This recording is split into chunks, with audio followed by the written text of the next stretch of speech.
Aujourd'hui, il s'agit juste de mettre cet ouvrage en service.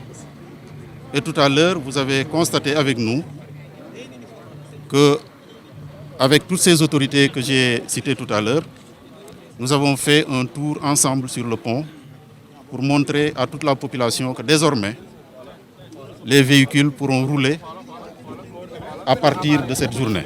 Pendant longtemps, les populations ont été patientes.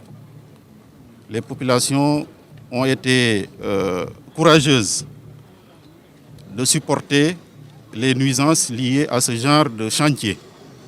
Ce fut un grand chantier avec beaucoup de déviations, avec beaucoup de bruit, beaucoup de poussière, mais jamais elles ne se sont plaintes de cela, parce qu'elles ont compris que l'ouvrage leur appartient. Donc c'est le lieu ici de féliciter les populations du département de Keur Massar dans son intégralité, mais particulièrement des communes de Keur Massar Nord et Keur Massar Sud. Il y a quelques mois, il était quasiment impossible de se déplacer à Keur Massar. Aujourd'hui, c'est chose réglée grâce à l'ouverture de cet ouvrage qui a coûté presque 10 milliards de francs CFA.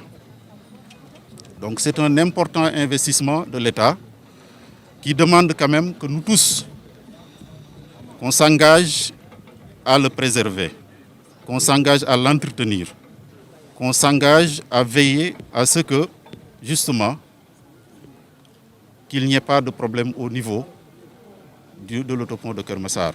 J'ai déjà pris un arrêté portant interdiction de l'occupation de toute l'emprise de l'autopont, depuis Torino, Brioche Dorée, jusqu'à la pharmacie Tunkara.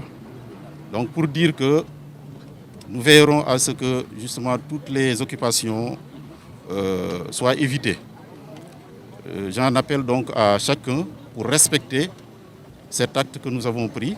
Les maires feront de même pour ce qui concerne les routes secondaires.